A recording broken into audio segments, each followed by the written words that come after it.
Okay guys, this video will show you how to quickly fix a problem in your Foton Tunland. That's the specification. It's running on a Cummins engine, 2.8 liter diesel. There we go. It's Foton. Then it's Tunland 4x4. Recently, I had an issue with it. Let me just open up a PT. Recently I had an issue with an air conditioner. My air conditioner could only blow at full speed, only at max. I'm sorry guys, I'm using a cell phone. It's just a quick tutorial that will save you thousands, and I know from my own search that I've just done, for the Foton Tunland there's basically almost nothing on YouTube. I think as a Foton Tunland owner, I had to be responsible enough to try and see if I can save a fellow owner probably thousands of rands of a fix that can actually cost you like literally like 30 bucks, 30 rands, 30 South African rands. I'll show you how to do that later, but basically the story is this air conditioner or blower was only blowing at that maximum speed. The car is now off, so don't see that it's not. I will switch it on later. Basically it was only working in that full dial. Now when that happens, your first point to check should be the resistor. Obviously most of you will be asking where the hell is the resistor. Now on the passenger side,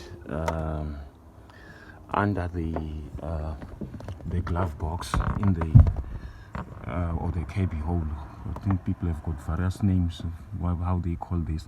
You basically, that's where your blower, your fan blower is situated. The blower is this one here. I'm sorry guys, I'm using one hand because I'm recording this quickly with the phone. Okay, that's my multimeter.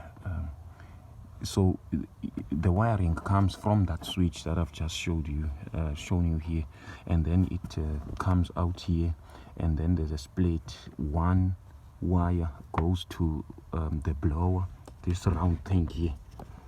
This is the blower, the one that rotates, and then basically it blows at various speeds if the resistor is working. Now here the other wire goes, this is where you will basically find your issue.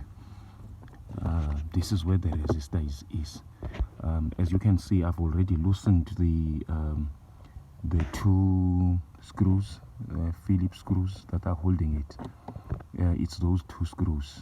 I'm sure you guys can show them. I've pre-removed them because it's actually quite awkward to get in here, and if you're using one hand like I'm doing, making a quick video with the phone, this is what happens. But anyway, let's now get to it. This wire here goes into, it's a dovetail connection, so you just press and take that out of it. Let's just remove the screws. I think I've got my magnetic tray here.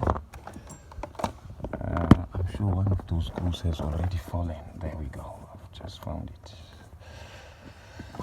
Okay.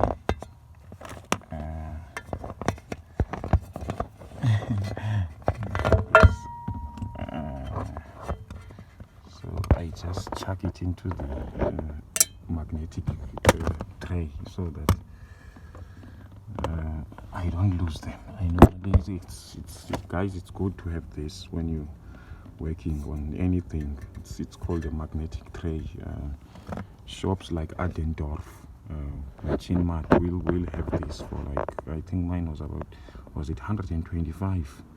But there's a round one, a small round one, that's about 90 bucks. It's an Adendorf Machine Mart. You know, South Africans will know where Adendorf is. Let me just remove that second screw.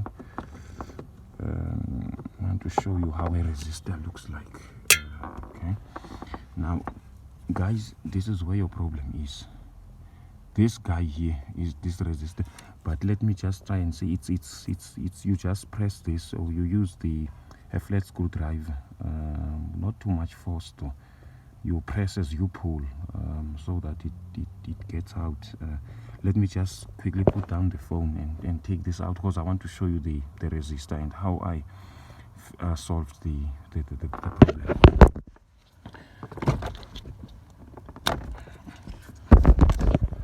Okay, the resistor is now out. Guys, this is the guy. This is what will give you problems. This is what was giving problems. Let me put it that way. So how do you know that the problem is this? It's a simple test. You take your multimeter. Mine is just a major MT25. Any multimeter can do this, as long as it can check continuity and resistance, those two. So basically I'll put it on this dial here when I switch it on. Okay, it's on,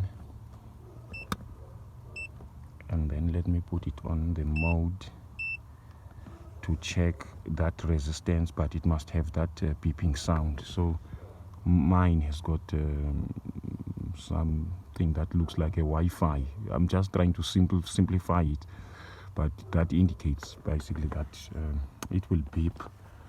So you basically take one of the probes, working on one hand. Sorry guys, but I'm saving you thousands here, so you will have to bear with me. You take one probe, and then you just put it over here. Oh, by the way, they say the warranty is not covering this. So this car is only having 26,000 Ks, 24,000, sorry, on the clock. So it must make that sound. Then you know this resistor here is working. This resistor is working. Another way of checking if you've got problems is you can simply just test these leads here at the bottom. These 1, 2, 3 are connected. It's that last one that is a standalone. So basically, even when the resistor is faulty, these 3 will still give you there'll still be continuity between these 3, 1, 2, 3, not this one. Let me see if I can hold the phone. Oh, sorry, that was my finger.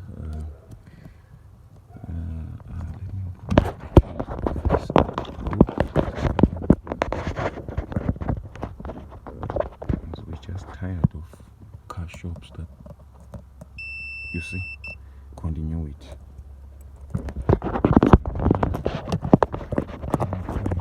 It's full steady here whilst that resistor is. Don't slide. There we go.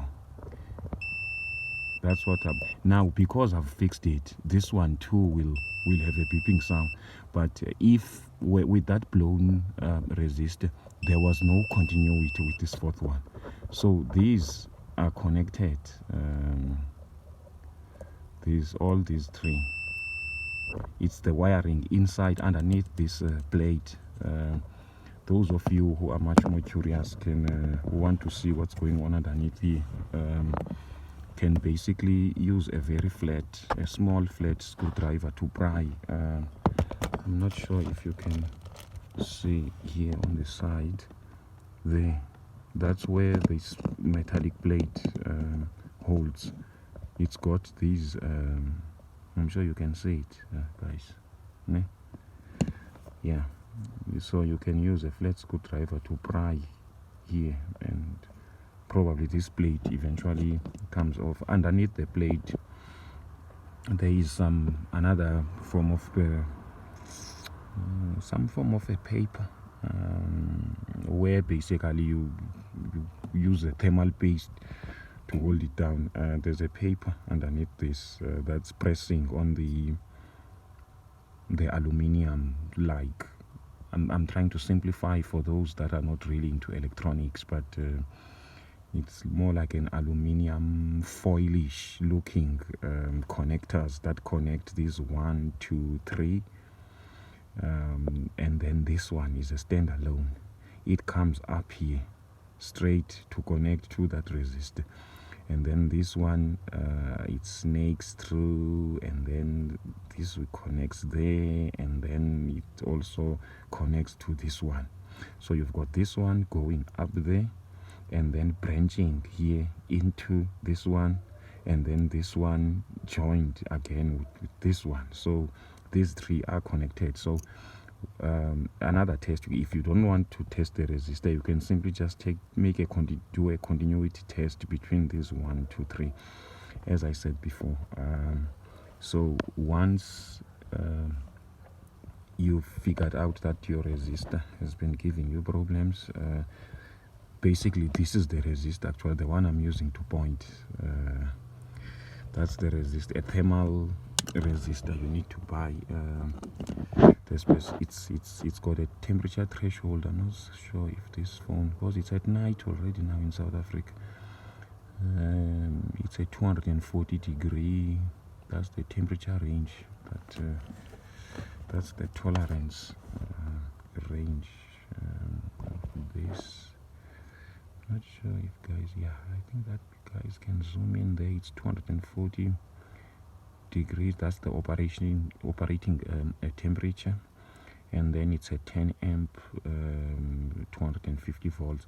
When I measured the resistance here, it gave me a resistance of just 4 ohms on the multimeter. So I presume that it should be a 4 ohm resistor, but normally you just request, they are normally called DF240S.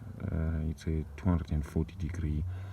It operates at that temperature. It's a 10 amp 250 volts. So this is what you will get, and these just cost 6 rand. I bought mine at Communica. They came out in a pack of 5, so that was like 31 bucks, something like that I paid. Here's the plastic bag with the rest of them. It was that other one I took out, and then it was also that one there.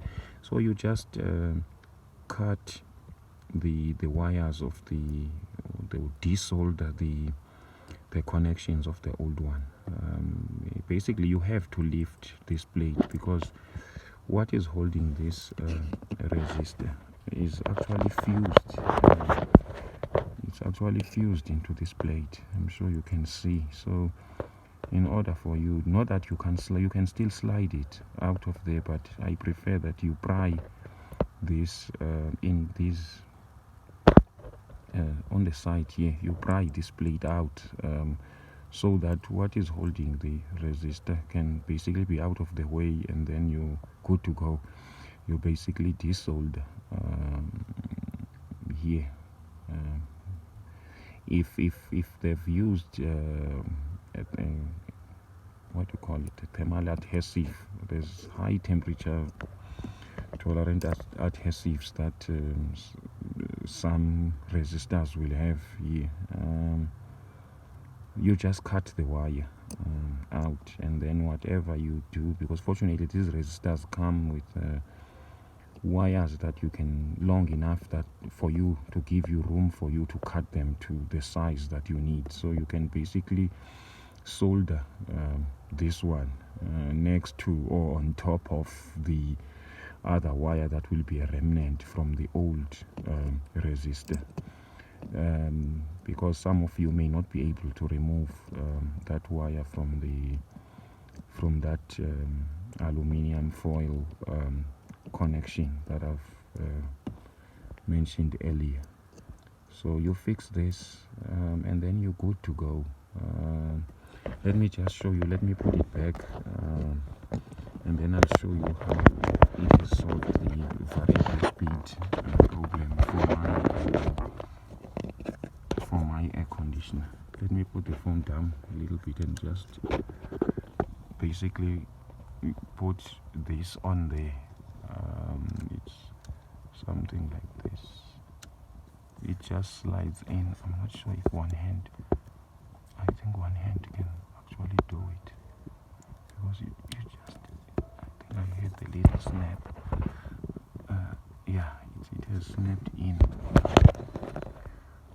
So basically this will go back there. Let me turn the light. It will go back to that hole, and then it will be held down by the screws, those two screws I showed you at the beginning.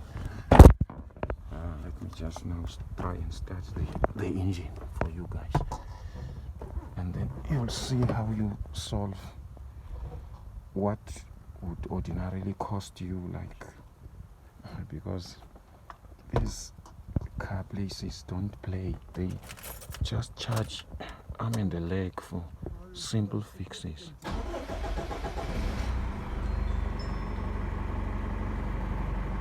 Let me just lower the volume of the car, and then you can see, guys, let's just start it on a plain fan, like without any. Let me see, let me close the door actually, so that the sound of the engine. Oh, and you've got to love the sound of the Cummins.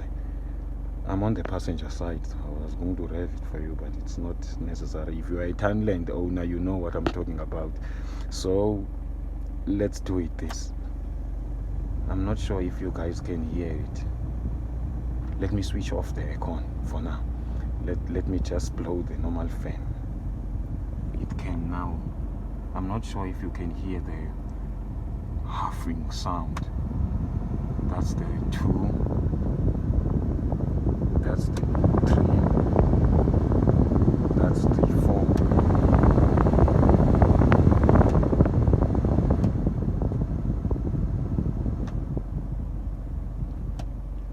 It's the same with the aircon. When you basically switch the aircon on, now we're back.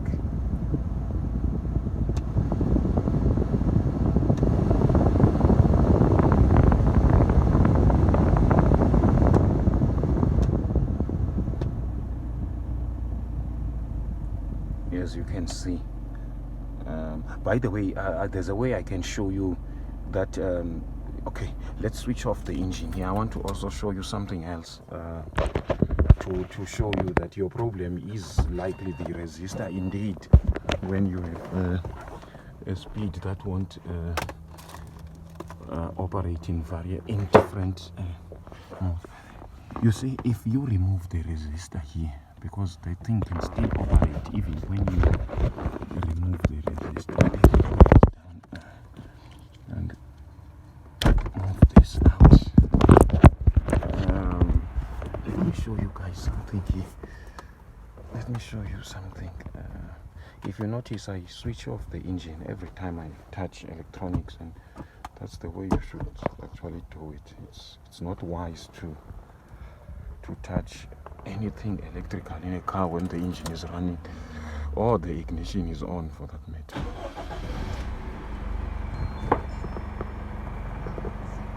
Okay. Now let me show you something here. You see, the resistor is out. There it is. I've taken it out completely. So this car is without a resistor. Let's switch off the volume. Oh, let me close so that there's too much sound, loud sound here. Nothing is happening on 1, on 2, on 3, nothing, absolutely nothing. Then only on 4, you only hear that huffing sound, only on the last dial. It stops immediately, so we can even switch off the aircon and just run the normal fan. It's the same thing. Only the last dial runs. So basically, when the resistor is blown, it's as good as like basically you don't have a resistor in the car. So this is what will happen. That's why when there's only one speed, especially the last one, the top speed working, I guarantee you 99.9% of the time it will be the resistor, which you can have that easy fix, like I've showed you before. Let's just plug the resistor again here quickly. So that's my multimeter warning me that it's been on for. I'm just putting this. Sorry guys, I'm just putting the resistor back on. Okay.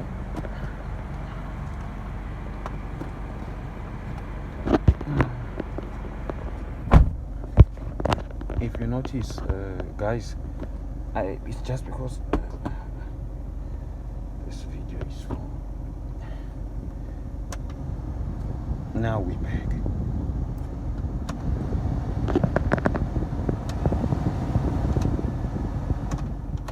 So it's 1. I doubt you can hear that, but I can feel the airflow. 2. Now you can hear the huffing sound, I'm sure. 3, 4. You see? Even with an aircon on, it's the same thing. Off. 1, it's blowing. 2, the huffing sound starts. 3, and then 4.